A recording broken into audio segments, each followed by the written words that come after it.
No one is allowed to lay a hand on you. I'll talk to the principal. This has to stop immediately. But as the anger rose within him, he realized that simply confronting the issue wouldn't be enough. Welcome to the Trend Reddit channel. Today's story carries a powerful message about love, acceptance, and the importance of family in overcoming life's challenges. So, without further ado, let's dive into today's story. Nestled in America's heartland, the small town of Millbrook is a place where the warmth of community thrives, with quaint streets lined by local businesses and friendly neighbors. Its charm is reflected in the familiar sights: the old clock tower standing tall at the town square, the cheerful chatter from the cafe on the corner, and the sounds of children playing in the nearby park. Yet, beneath this picturesque surface, one man walks a different path, grappling with the weight of his solitude. John Harris, a dedicated police officer in his early 60s, is well known in Millbrook, but his reputation is overshadowed by the profound grief he carries. After the passing of his beloved wife, Sarah, his home feels more like a hollow shell than a sanctuary. John has 6 daughters to raise, each a reminder of Sarah's warmth and love. They are the bright spots in his life, yet they also amplify his loneliness. The house that once echoed with laughter and love now feels quiet and empty. His role as a father is complicated by the absence of his partner, leaving him to navigate the complexities of raising his daughters alone while wrestling with his own heartache. On a typical day, John finds himself patrolling down Main Street, a routine that provides him with a sense of purpose. As he walks, he greets the locals, exchanging pleasantries and nods with familiar faces. Just as he turns the corner, he spots Mrs. Thompson, an elderly woman known for her unwavering kindness. She pauses her gardening, wiping her hands on her apron, and calls out to him, "Will we see you at the church picnic this Sunday?" "Duty calls, you know," John replies with a faint smile, though his heart sinks at the thought of another social gathering without Sarah. He feels the sting of loneliness intensify, knowing that the church picnic is a time for families to come together, a celebration he can no longer fully participate in. The warmth of the town contrasts sharply with the isolation he feels, as if he is watching life unfold from behind a glass wall.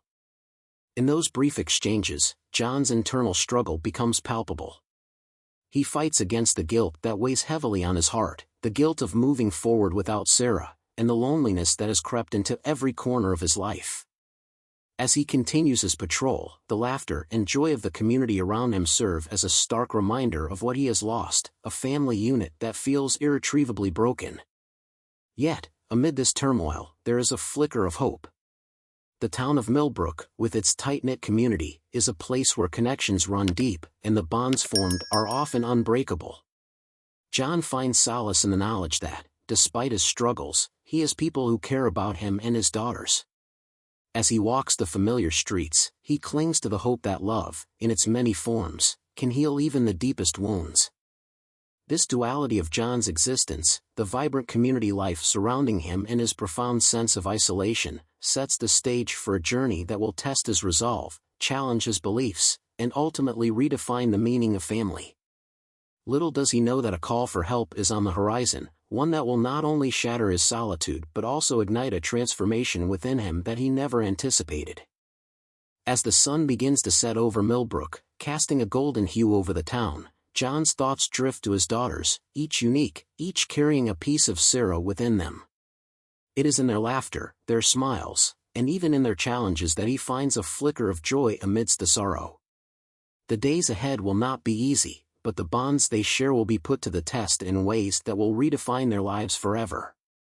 The journey from loneliness to belonging is about to unfold, and with it, the discovery that family is forged not only through blood but through love, sacrifice, and the courage to embrace the unexpected. With the call of duty echoing in his heart and the weight of grief on his shoulders, John Harris stands at the precipice of change, unaware that a new chapter is about to begin, one that will intertwine his fate with 6 little girls who, like him, have been touched by loss and will ultimately help him find a path toward healing and connection. The day began like any other in Millbrook, but as John Harris made his rounds, a sudden call crackled over the radio, pulling him from his routine. Unit 23, we have a possible abandonment case on Elm Street. Respond with urgency. John's heart raced, the weight of the call pressed against his chest. As he turned on his sirens and sped toward the address, a flurry of emotions swirled within him. The familiar quiet streets of Millbrook transformed into a blur, and the stakes felt higher than ever. Arriving at the dilapidated house, John could feel the heaviness of the air. Something wasn't right. The paint was peeling, and the lawn was overgrown, a stark contrast to the vibrant homes in the neighborhood. He stepped out of his cruiser, adrenaline surging through him. The scene felt eerily silent, and the hairs on the back of his neck stood up as he approached the entrance, his instincts honed from years of service kicking into gear. With a deep breath, John knocked on the door, his heart thudding loudly in his chest. After a tense moment, he pushed the door open, the hinges creaking ominously. The interior was dark, and the musty smell of neglect hung in the air. "Hello," he called out, his voice steady despite the unease creeping in. There was no answer. He stepped further inside, the floorboards groaning under his weight. Then he heard it, a faint whimpering sound coming from a room at the end of the hall. His heart sank. Rushing toward the sound, he entered a small, dimly lit room where he found 6 girls huddled together, their faces drawn with fear and uncertainty. The oldest, a girl of about 12, stepped forward, her eyes wide with apprehension. "It's okay," John said gently, kneeling down to their level. "I'm here to help. Can you tell me what happened?" The girls looked at one another, unsure of how to respond. Finally, the oldest spoke, her voice trembling. "Our parents, there was an accident. They didn't come home." John's heart ached as he listened to her words. The reality of the situation hit him like a freight train. Abandoned and alone, these girls had been left to fend for themselves in a home that was no longer safe. He knelt down further, trying to connect with them amidst the chaos. "I promise you're safe now. We're going to get you out of here." His voice was soothing, but inside, he was grappling with a whirlwind of emotions, anger at the circumstances that had led to this moment and a deep sense of empathy for the children before him. The girls' faces reflected a mixture of fear and hope. They needed someone to lean on, someone who could guide them through the storm that had suddenly engulfed their lives. John felt a connection to them that transcended his role as a police officer. He saw echoes of his own daughters in their eyes. The thought of his daughters navigating life without him stirred a protective instinct within him. "Can you tell me your names?" he asked gently, wanting to reassure them that they were not alone. The girls hesitated, but one by one, they introduced themselves: Amara, the oldest, Simone, Tiana, and the twins, Jasmine and Leah, and finally, little Aria, who clung tightly to her sisters. With each name, John felt the weight of responsibility grow heavier on his shoulders. Realizing he couldn't leave them in that house, a thought flashed through his mind, bold and impulsive. What if he could take them in? He was a single father, yes, but was that enough? His heart raced at the prospect. Would the social workers even allow it? He knew it was unconventional, but these girls needed a family, a stable home filled with love and security. As the girls shared their harrowing story, John listened intently, absorbing every detail. They had been left alone for days, surviving on meager resources and the hope that their parents would return. The fear and uncertainty etched on their faces tore at his heart. In that moment, the weight of their despair mingled with his own grief, igniting a spark of determination within him. "I can't bear the thought of these girls being separated," he thought to himself, envisioning them being taken away by social services, each one sent to a different foster home. No, that couldn't happen. They needed each other, and in that moment, he resolved to do everything in his power to keep them together. With the weight of his decision pressing on him, John took a deep breath and turned to the girls. "How about we get you some food and find a place to stay?" he suggested, his voice firm yet reassuring. They looked up at him with wide eyes, a glimmer of hope breaking through their fear. "You'll be safe with me," he promised. "If you find it interesting, please like it. If not, please comment number 1. Thank you for taking the time to listen to this video." He radioed for backup, asking for the social worker to be dispatched to the scene. As he waited, he couldn't shake the feeling that this was a pivotal moment in his life, a moment that would change everything. The thought of adopting these girls, of becoming a father to them, filled him with both excitement and trepidation. He knew it wouldn't be easy, but he also knew he couldn't turn his back on them. As the social worker arrived, John felt a surge of determination. He was ready to face whatever challenges lay ahead, fueled by the hope of giving these girls a chance at a brighter future. Little did he know that this decision would not only alter the course of their lives but would also transform his own, leading him on a journey filled with love, resilience, and the unbreakable bonds of family. In that moment, amidst the chaos of the abandoned house, John Harris stepped into a new role, one that would redefine his identity as a father and forever change the meaning of family in his life. The path ahead would be fraught with obstacles, but he was ready to embrace the challenge, united with the 6 girls who had unexpectedly captured his heart. With the immediate crisis behind them, John Harris found himself on the precipice of a monumental decision.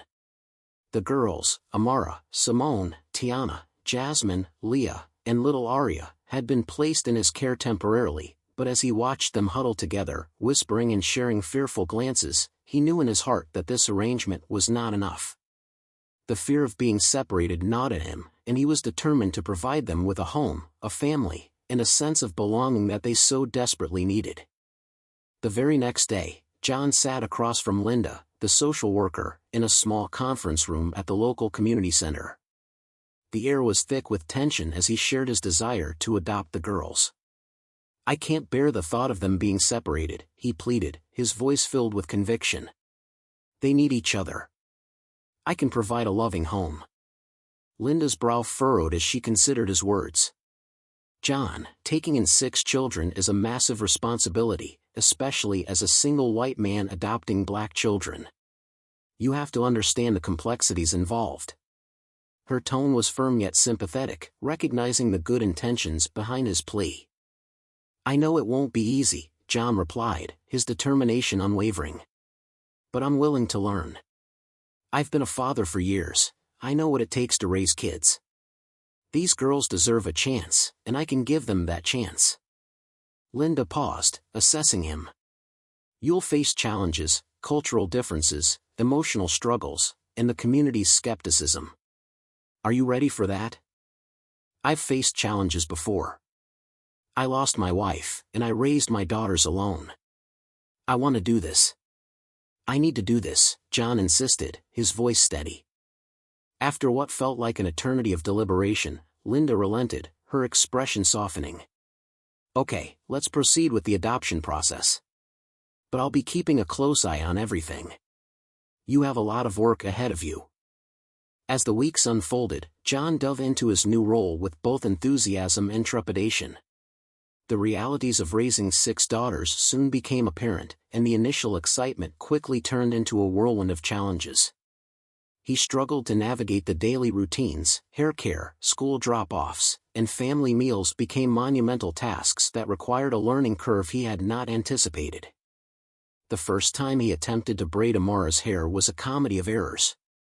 He gathered her hair with clumsy fingers, unsure of how to handle the intricate styles she was used to.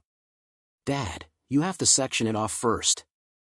Amara laughed, her eyes sparkling with a mix of amusement and affection. Despite his awkwardness, they shared a moment of levity that broke the ice, and as they laughed together, John felt a flicker of hope that they could become a family. Yet, not all moments were filled with laughter. The girls faced their own struggles adjusting to their new lives. Simone, in particular, had a tough time at school. One afternoon, she came home with tears streaming down her face. "They say we're not a real family," she cried, the hurt evident in her voice. John's heart ached for her, he could see how deeply the words affected her. "Listen to me, Simone," he said, kneeling beside her. "Love makes a family, not the color of our skin. We may not look like everyone else, but we are a family." His words hung in the air, a solemn promise to protect and nurture his daughters, no matter the prejudice they faced. Despite the growing bond among them, the road ahead was fraught with complications. The small town of Millbrook was a place where everyone knew each other, and their unconventional family drew a mix of skepticism and curiosity. John found himself facing whispered judgments and protective instincts that made him wary. Some townsfolk were supportive, while others made snide remarks about his decision to adopt 6 black girls as a white man. John often felt the weight of their gazes, but each time he looked at the girls, the doubts faded. They were worth it. In an attempt to build a sense of community and understanding, John sought help from local organizations focused on diversity and inclusion. He organized family outings, hoping to foster connections not just between himself and the girls, but also within the community. They visited the local museum and participated in town events, where John introduced the girls to his neighbors, encouraging conversations about their unique family dynamics. Yet, challenges continued to arise. The girls had their own emotional baggage from the abandonment, and John worked tirelessly to help them navigate their feelings. Tiana, the second oldest, often withdrew into herself, feeling responsible for her younger sisters. John would find her alone, staring out the window, lost in thought. One evening, he sat down beside her. "You know, it's okay to feel scared. It's okay to feel sad. You're not alone in this," he said gently. "I just want to protect them," Tiana whispered, her voice heavy with the weight of responsibility. John took a deep breath. "You're doing a great job. They look up to you. But you don't have to carry this alone. We're a team now, remember?" As he spoke, he could see a flicker of relief cross her face, a realization that she didn't have to bear the burden by herself. The girls began to open up to John more, sharing their fears and dreams. They engaged in sisterly squabbles, laughter filling the house, and the atmosphere gradually shifted. Each day brought new moments of connection, Amara helping with homework, Jasmine and Leah creating art projects, and Arya sharing her innocent, whimsical stories that brought a smile to everyone's face. However, there were still moments of tension. During a particularly heated discussion at dinner about school, Simone brought up the bullying she faced. "I can't believe they said that about us. Why can't they just see we're a family?" Her voice trembled with frustration. John sighed, his heart heavy. "I know it's unfair, but people can be ignorant. We have to show them who we are through our actions, not just our words. Let's rise above it together." These interactions helped strengthen the family bonds, and John felt his heart swell with pride. He was becoming more than just a guardian, he was becoming their father in every sense of the word. As the weeks turned into months, the once daunting prospect of raising 6 daughters transformed into a journey of growth and discovery for everyone involved. The girls found their voices, each carving out their own identity while blending their lives with John's. And as for John, he found purpose and joy in their shared moments, celebrating milestones, attending school events, and cheering them on in their extracurricular activities. Yet, as the warmth of these newfound connections blossomed, the shadows of the past still loomed. John knew that his family's challenges were far from over. They would need to confront their fears head-on, support each other through the tough moments, and continue to foster understanding in their community. The path ahead was uncertain, but in the midst of it all, John felt an unwavering sense of resolve. He was no longer just a lonely police officer, he was a father, and these girls were his daughters. Together, they would navigate the complexities of life, build a loving home, and redefine what it meant to be a family. The journey was just beginning, and John was ready to face whatever challenges lay ahead, armed with the love and determination to create a brighter future for them all. As the seasons changed in Millbrook, the Harris household became a bustling hub of laughter and love, but the challenges of blending their diverse backgrounds loomed over them like a storm cloud. Tensions reached a boiling point during a school event for Simone, which was meant to celebrate diversity in the community. John had high hopes that it would be a turning point for the girls, a chance for them to showcase their talents and their family dynamic. But as he arrived, the atmosphere quickly soured. The school auditorium was filled with parents and students, all gathered to support one another. John felt a swell of pride as he watched his daughters perform, their confidence shining through. However, amid the applause, he noticed a group of boys from Simone's class whispering and pointing. Their laughter rang out like a dagger, piercing through the joyful ambience. John's heart sank as he recognized the familiar sting of prejudice lurking just beneath the surface. Later that evening, as they returned home, Simone's frustration boiled over. "I can't believe they said that about us. They think we're not a real family." Tears welled up in her eyes, reflecting the hurt that had been inflicted upon her heart. The other girls gathered around, their expressions mirroring Simone's pain. John knelt beside her, his heart heavy with empathy. "Listen to me, Simone," he said gently, trying to soothe her. "Love makes a family, not the color of our skin. We have something special, something that no one can take away." "But Dad," Simone replied, her voice cracking, "it doesn't feel that way at school. They don't see us as a family. They just see our skin color." The pain in her voice resonated deeply within him, and he felt a surge of protective anger rise up. In that moment, John realized they could no longer remain passive in the face of prejudice. He knew he had to stand up for his daughters, not just for their sake but for the sake of the community. That night, he crafted a heartfelt letter to the school board, detailing their experiences and requesting a meeting to address the issue of racism head-on. It was time to confront the stigma that had clouded their lives.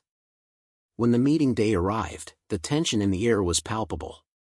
John sat in front of a panel of school officials, his daughters beside him, each one a pillar of strength. "Thank you for meeting with us," John began, his voice steady despite the nerves that bubbled beneath the surface. "I'm here today to talk about an issue that affects my family and many others in our community, racism."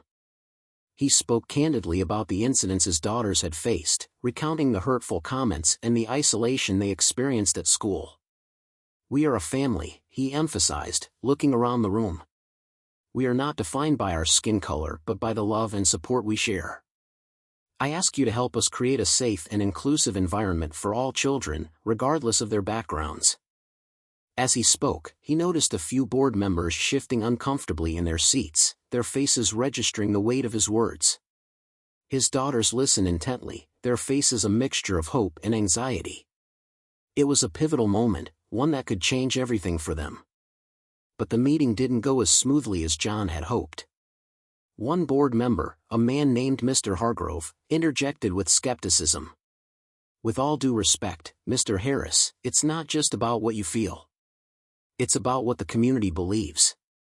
You're a single man raising 6 girls who aren't your biological children. How do you expect the town to accept that?" John felt a surge of frustration. "This isn't about acceptance. This is about understanding and education. My daughters deserve to feel safe and valued in their school, just like every other child. If you want to foster a sense of community, it has to start here, with us." Simone's hand found his, a silent show of support that bolstered his confidence. He could see the resolve in her eyes, and it fueled his determination to fight for her and her sisters. As the meeting continued, John called upon the girls to share their experiences directly. Amara, ever the brave one, stood up. "I'm not afraid of who I am or where I come from. I want to be treated like everyone else. I want my sisters to feel safe too." Her voice rang clear, resonating with strength and conviction that left an imprint on everyone present. For a moment, silence enveloped the room. Then, the tide began to shift. Other parents spoke up, sharing their own stories of prejudice and discrimination. The atmosphere in the room began to transform from one of skepticism to understanding, and John could sense the change brewing. When the meeting concluded, a glimmer of hope sparked within John's heart. It wasn't a complete victory, but it was a start. He knew they would continue to face challenges, but for the first time, he felt like they were no longer fighting alone. However, just as things seemed to settle, an incident at Simone's school sparked outrage. During the lunchtime altercation, a group of students confronted her, hurling hurtful comments and taunting her about her family. John learned about it when Simone returned home, her eyes brimming with tears. "Dad, they pushed me. They said I don't belong here." Rage bubbled within him. "No one should ever lay a hand on you. I'll speak to the principal. This stops now." But as he stewed in his anger, he realized that simply confronting the problem wouldn't be enough. This was a moment for a deeper conversation, a chance to teach his daughters about resilience and self-worth. John gathered the girls that evening and sat them down. "Listen," he began, his tone gentle yet firm. "What happened today is not a reflection of who you are. You are strong, beautiful, and deserving of love and respect. I want you to know that people who hate often do so out of ignorance. It's our job to educate them, to show them that love and family are not defined by appearance." "But it hurts, Dad," Tiana interjected, her voice shaking. "How do we make them understand?" "By being who you are. By standing tall and knowing that you are loved," John replied, placing a reassuring hand on her shoulder. "You have each other, and together, you can face anything." The conversation helped ease their fears, and they found strength in one another. That night, they made a pact to support each other and to always speak up against hate. As they held hands, John felt a surge of pride. They were becoming not just a family but a united front against the challenges they faced. In the days that followed, the girls rallied together, their bond strengthening with every shared laugh and tear. They stood by each other at school, refusing to let the bullying define them. Slowly but surely, their courage began to resonate with others, and John could see the community starting to change. Yet, the climax of their journey was not just about fighting prejudice, it was also a time of deep personal reflection for John. He found himself grappling with his own biases and assumptions, recognizing the privilege he had as a white man in a predominantly white community. The conversations with his daughters forced him to confront uncomfortable truths, and he committed himself to learning and growing alongside them. As the climax of their story unfolded, it became clear that love, resilience, and unity would be the guiding forces in their fight against adversity. John Harris and his daughters were not just navigating the complexities of their new lives, they were redefining what it meant to be a family, and their journey was far from over. In that moment of clarity, surrounded by his daughters who had become his pillars of strength, John understood that this was not just a battle against racism, it was a testament to the power of love and family.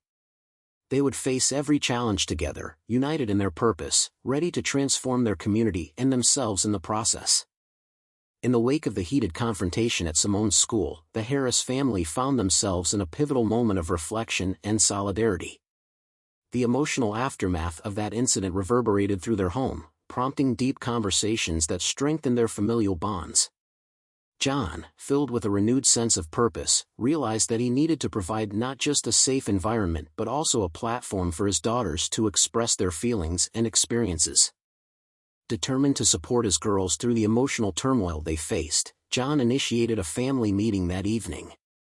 As they gathered around the dining table, the weight of unspoken fears hung in the air. "I know today was hard," he began, his voice steady yet gentle. "But I want you all to know that it's okay to feel upset. We're in this together." Amara, the eldest, spoke up first, her voice a mix of anger and sadness. "Dad, I'm tired of feeling like we have to prove ourselves. We shouldn't have to justify our family to anyone." Her words struck a chord, and the other girls nodded in agreement, their expressions reflecting a mix of frustration and vulnerability. John listened intently, understanding that this was a moment for them to share their feelings openly. "You're right, Amara," he responded, his heart swelling with pride at her strength. "You shouldn't have to prove anything to anyone. But sometimes, we have to show people who we are, and that starts with us embracing our identity." As the conversation continued, each daughter took a turn expressing her feelings about the recent incidents. Simone shared her confusion about why some classmates couldn't see their family for what it truly was, built on love, support, and resilience. Tiana spoke of her struggles with self-acceptance, feeling the weight of being a representative of their diverse family. "It's hard to navigate my identity when people see my skin color before they see me," she admitted, her voice trembling. John felt a deep ache in his heart as he heard their struggles, recognizing the weight they carried. "You're all incredible just as you are," he assured them. "We will face this together, and I will do everything I can to ensure you feel proud of who you are. I want us to embrace our differences and celebrate them." To help them navigate these feelings, John suggested they start a family project. "How about we create a scrapbook that captures our journey as a family," he proposed. "We can include pictures, stories, and even letters to one another about what family means to us. The girls' eyes lit up at the idea, and soon, the atmosphere shifted from somber to excited.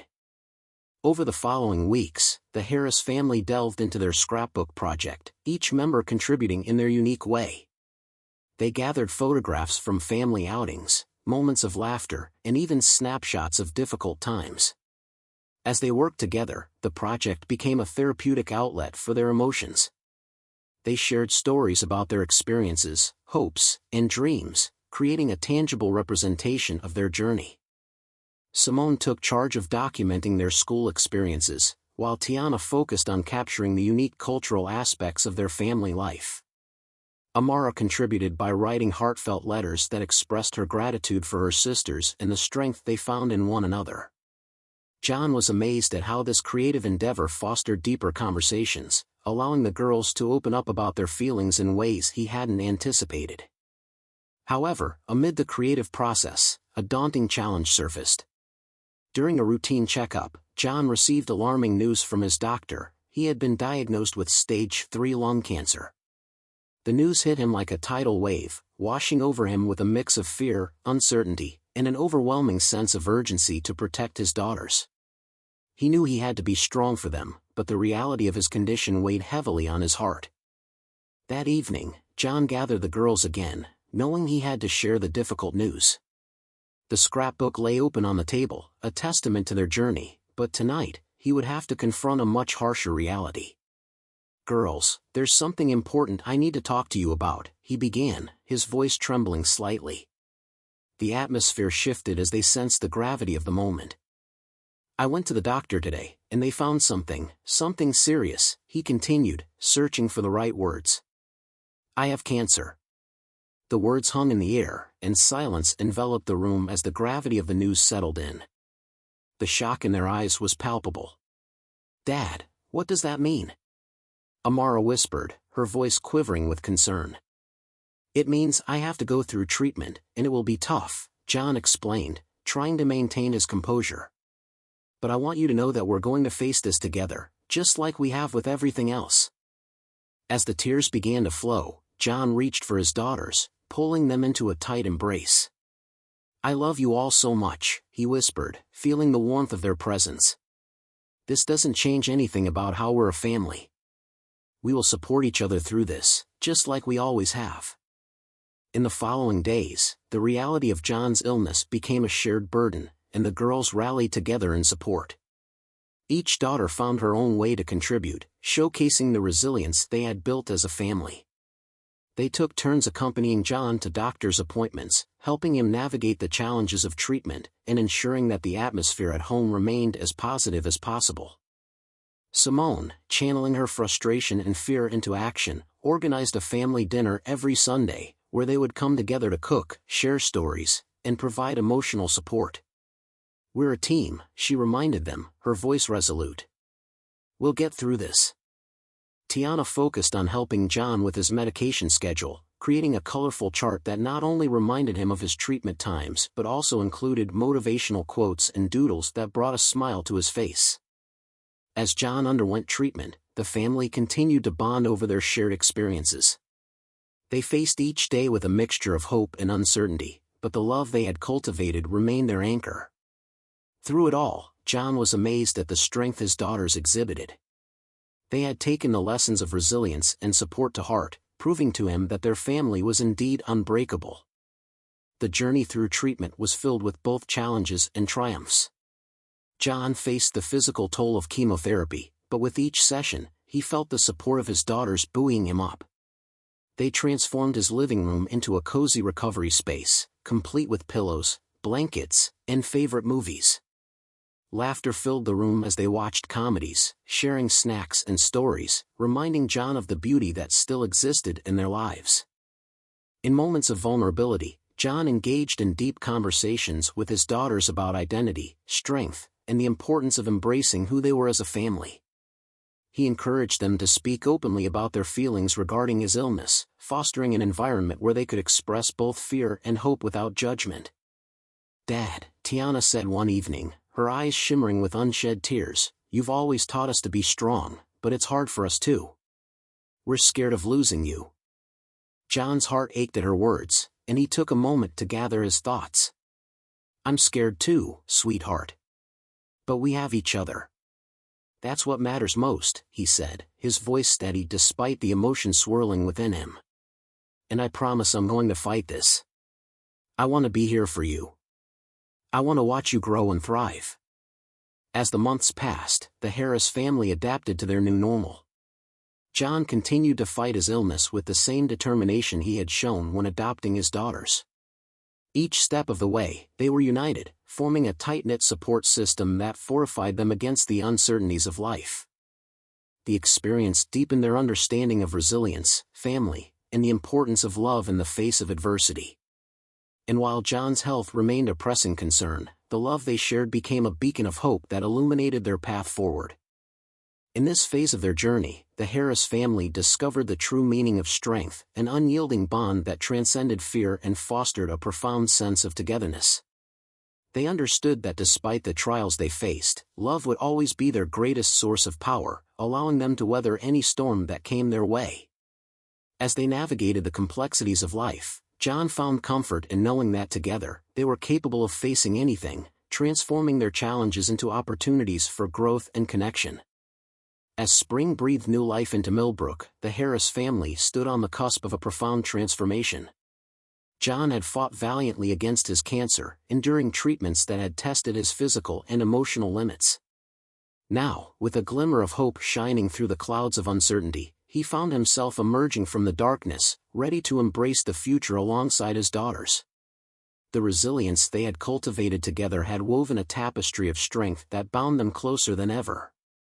With each passing day, John felt more invigorated, and his daughters had rallied around him, their love shining brightly like a beacon. They had learned to navigate the complexities of life together, finding joy in the simplest moments, family dinners, game nights, and long walks in the park where laughter echoed through the trees. As the weather warmed, they seized the opportunity to spend time outdoors, fostering a sense of freedom and renewal that mirrored their journey toward healing. Inspired by their experiences, the girls wanted to give back to the community that had shown them both support and prejudice. Together, they devised a plan to create the John Harris Foundation, an organization aimed at helping foster children find loving homes. The idea blossomed during one of their evening discussions, sparked by John's own desire to ensure that no child felt alone or unloved as they had once felt. "Dad, we should do something to help kids like us," Amara suggested one evening, her eyes bright with determination. "There are so many children who need families. If we can do something, we should." John's heart swelled with pride as he listened to his daughters. "You're absolutely right, Amara. We can use our experiences to make a difference in the lives of others. Together, we can turn our pain into purpose." As they began to lay the groundwork for the foundation, the Harris family worked tirelessly to organize events that would raise awareness and funds. They reached out to local businesses for sponsorship and support, sharing their story with the community. Through school presentations, bake sales, and charity runs, they spread their message: love transcends all boundaries, and every child deserves a family. The community responded with enthusiasm, coming together to support the Harris family's mission. Local businesses donated goods for their events, while residents volunteered their time and resources. The foundation quickly gained momentum, and soon, they were organizing their first major fundraiser, a community picnic dedicated to raising awareness about foster care. As the day of the picnic approached, John felt a mix of excitement and nervousness. It was a chance to showcase their work, but more importantly, it was an opportunity to foster understanding within the community. The event was set in the town park, filled with colorful tents, booths, and activities for families. On the day of the event, the sun shone brightly, illuminating the smiles of the children running around and the laughter of families coming together in support. John stood at the entrance of the picnic, watching as his daughters greeted attendees, their faces beaming with pride. He could see how far they had come, each of them transformed by the challenges they had faced together. They had turned their personal struggles into a mission of compassion, and in doing so, they had found their voices. As the afternoon unfolded, John took a moment to address the crowd. Standing at the makeshift podium, he looked out at the sea of familiar faces, each representing a thread in the fabric of Millbrook. "Thank you all for being here today," he began, his voice steady but filled with emotion. "As many of you know, our family has faced significant challenges, but it's through those challenges that we've found strength, love, and purpose. The John Harris Foundation is about giving every child the chance to have a loving home, just as my daughters have given me a reason to fight and a reason to believe in love." The crowd erupted into applause, and John felt a surge of gratitude wash over him. He had transformed from a grieving widower into a father, mentor, and advocate, dedicated to making a difference in the lives of others. The foundation would not only help foster children find homes but also promote inclusivity and understanding within the community. As the event continued, the girls participated in various activities, sharing their stories and connecting with other children. They spoke openly about their experiences as a blended family, emphasizing that love knows no bounds. John watched with pride as they inspired others to embrace differences and challenge stereotypes, fostering a sense of belonging and acceptance. In the days that followed, the impact of the picnic reverberated throughout Millbrook. The foundation gained recognition, and people began to open their hearts to the idea of fostering children. John received messages of support and offers of help from those who had once been skeptical, illustrating the profound shift in perspective within the community. The Harris family became a symbol of resilience and love, demonstrating that even in the face of adversity, compassion can pave the way for change. With the foundation's momentum growing, John felt a renewed sense of purpose, knowing that they were not just making a difference in their lives but in the lives of many others. As the summer turned to fall, John's health continued to improve. The bond between him and his daughters deepened as they celebrated small victories together, each one a testament to their collective strength. They had navigated the storm, emerging on the other side with a profound appreciation for one another and a commitment to making the world a better place. In a moment of reflection, John gathered his daughters around the dinner table one evening, the warmth of their home enveloping them like a comforting embrace. "I want to thank you all for being my strength," he said, his voice thick with emotion. "You've shown me what it means to love and be loved, and I couldn't be prouder of the amazing women you are becoming." Tears of joy filled their eyes as they shared stories of their journey, celebrating the laughter and the tears that had brought them to this point. They recognized the growth they had all experienced, John, evolving from a lonely police officer into a devoted father, and the girls, blossoming into strong, independent individuals who were unafraid to embrace their identities. As they sat together, John realized that the journey they had undertaken was not just about overcoming obstacles, it was about discovering the true essence of family. They had forged a bond that transcended bloodlines, rooted in love, resilience, and unwavering support. The foundation flourished, and the Harris family's impact on the community continued to grow, inspiring others to open their hearts and homes to children in need. As they celebrated their successes, they remained committed to their mission, ensuring that love and acceptance would prevail. In the heart of Millbrook, John Harris stood proudly as a father, advocate, and beacon of hope. Through the trials and triumphs, he had discovered that family is defined not by appearance or circumstance but by the choices we make to love and support one another. As the seasons changed, the Harris family continued to embrace the journey ahead, knowing that together, they could face anything life threw their way. And as John watched his daughters laugh and play, he couldn't help but feel a sense of fulfillment. They had turned their struggles into a legacy of love and hope, transforming not only their lives but also the lives of countless others. The John Harris Foundation was just the beginning, a testament to their journey, and a promise that the power of love would always prevail. Thank you very much for listening to my story. Your concern and sharing are precious. Wish you always have good luck and happiness in life.